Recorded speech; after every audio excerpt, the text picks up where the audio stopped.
everyone, I am Mecha42, your favorite YouTube harpy. Now, there was a common theme among Star Trek Discovery and pretty much all the panels this year, and some people handled it better than others with the message of inclusivity. People like Von Armstrong, giving like the right message of, yes, we've always been diverse, we've always been inclusive, etc., etc. But then you had a lot of the younger cast members, and I don't even know why I would consider Anthony Rapp a younger cast member. I think he's around my age, probably a little older even. This question was at the Discovery panel with Anthony Rapp, Wilson Cruz, Jason Isaacs.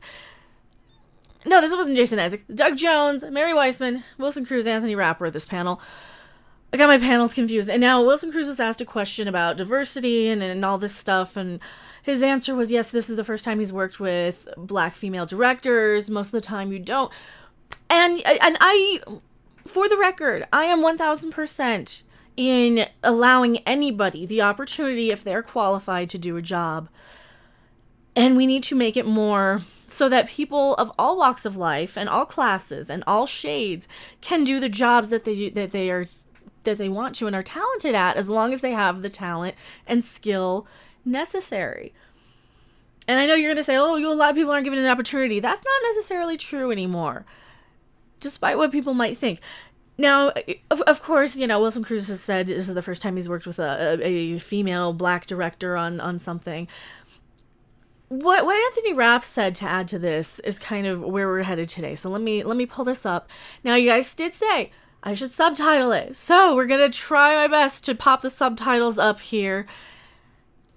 I mean, it's when I'm walking around New York and seeing posters and billboards for things, and I still look up and it's like a bunch of white people in the show. Like, what world are you living in? Well, maybe you should quit acting.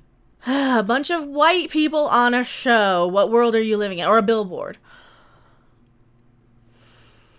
When I'm walking around New York and seeing a bunch of white people on a show on a billboard. Your Twitter handle is Albino Kid.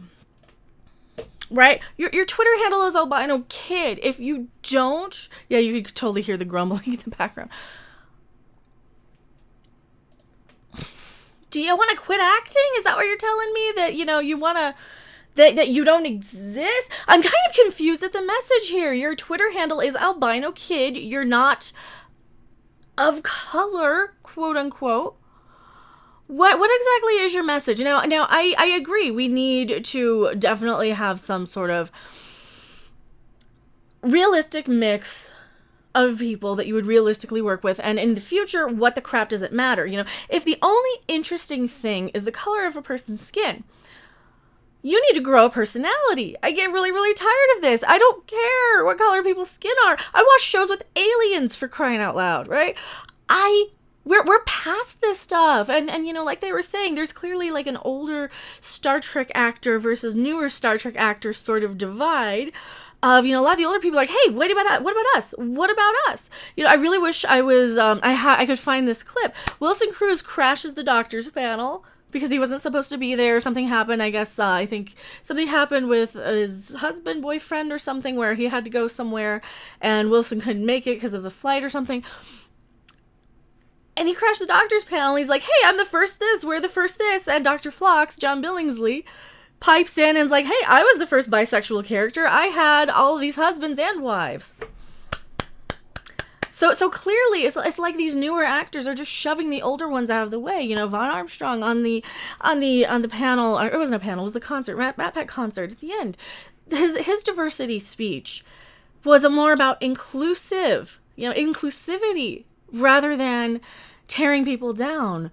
So I think that this is my biggest problem. They have the right message. They just have a very combative, aggressive way of saying it. They're going around assuming and accusing almost in this accusatory manner that everybody is a racist, and that's just not the case. And I think it's very disgusting and distasteful to keep hearing that. Here, let's hear what he says one more time.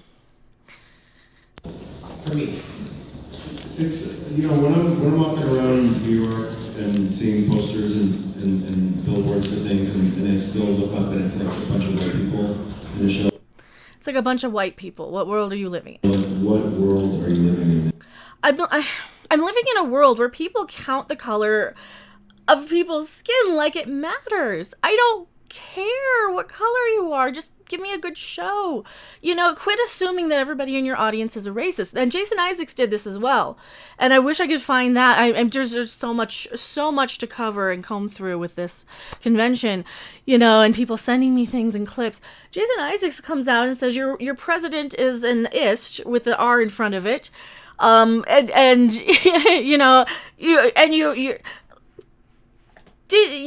You're British and you're telling me what I should and shouldn't say. Yeah, all right, let me get Anthony Rapp off of my screen here.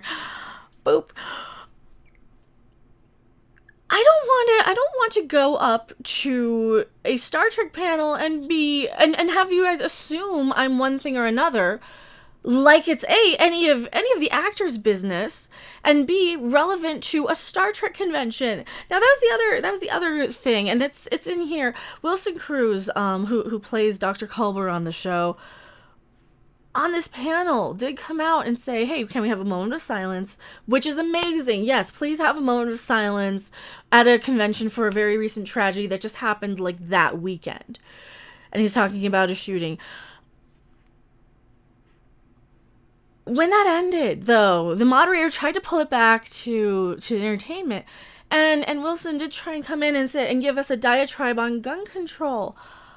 I don't like guns. I don't want to hear about it at Star Trek. Really, like, I'm a Star Trek person. I'm one of those people, like, how can we find a happy medium, even though I have the temper? I have the temper. This is why I have to be more intellectual about stuff, right? I don't want to hear that crap at a Star Trek convention. Give me a way and a story to give me a message to come to the conclusion myself. When you preach at people and tell them, you should do this, you should do that, they're going to rebel and want to do the other thing because they don't want to be told what to do like they're children. And that is the biggest point here on all of this, don't, and here, we gotta pull this up too. To go back to Anthony Rapp's, what he sees when he walks around New York. Well, here's a map from Google Maps of Times Square. Yes, I don't see a whole lot of faces on billboards. I see like old Annie, but I thought that was a little black girl according to the musical. Jersey Boys, this is set in the 1960s. Mamma Mia, written by Swedish people, right? There's a giant eyeball. Coca-Cola, Hyundai. Not all white people on this billboard. Chicago. Well, and also, since we're counting white people, how many white people are on the screen, right? How many of them are on just wandering around New York? I don't know. I don't see any at all, clearly, because there's not just a bunch of white people here in New York City. I don't care. I don't count, right? I don't count the color of people's skin because I'm not obsessed with that crap. Like, seriously, I see more things than people, but that's just how my eyes trade. I see hard Cook and Kodak and Coca-Cola and a guitar. Ooh, is this a Martin? No, of course not. That's a classical. It probably has nylon strings. Don't like it. That's because they have the little hollow. I had a bad experience with the Yamaha. I'm distracted, very much so. That's the Lion King billboard. There's not a whole lot of white people in that Lion King musical, from what I remember. My point is, when you go around just focusing on something as stupid as the color of a person's skin, you're gonna miss out on who they are, what they actually have to say. And like I said, if that's the only thing interesting about you, then you need to grow a personality, because I just don't care about the color of your skin. I met so many people at Star Trek Las Vegas this weekend from everywhere. I have fans of all, from South America, Mexico, from all over. And, I just appreciate that you guys are hearing me. And I spent probably more time talking to you guys than I did at the panels up until that last day, and I feel terrible. Shout out to everybody. Shout out to everybody. Pretty much let me shout out everybody in the world that I met in Star Trek Las Vegas. But you guys have just been amazing. And to make it even more of a, just to drive the point home just one more time, did a quick Google search for billboards. This is just billboards. There's not even people on them. McDonald's, Salvation Army, Coca-Cola, Netflix, Whopper, Grinch, just your generic billboards, right? There's not even a lot of people. There's like one person. And for crying out loud, when I lived in Vegas, all I would see was billboards in Spanish. What the crap? Like, when I was in Vegas, every billboard I would see was either an injury lawyer or a Spanish billboard for, I mean, I don't know. I couldn't read it. I think they were lawyers. I don't know. They're all in Spanish. So I don't know what the crap world he lives in, that he only sees white people, but it must be nice to be so, to pay so much attention to that stupid crap, right? You know, and as Sonequa Martin Green pointed out on her panel, it was more about class than color. That's what she said. It wasn't really about that. So maybe he's in a very, very affluent neighborhood, and that's all he sees, right? I mean, I don't know. I just went to Times Square and I saw more things than people. But tell me what you guys think in the comment section below. I am MechaRandom42, and you can send your angry letters or things for unboxings to P.O. Box 1566, Loveland, Colorado, 80539. You can't see it. There you go. Loveland, Colorado, 80539. And I will see you guys on the next video, live stream, or wherever. Bye! Thanks for watching. If you liked it, make sure to hit that like button. And if you want to see more, don't forget to subscribe. See you in the next video. Bye!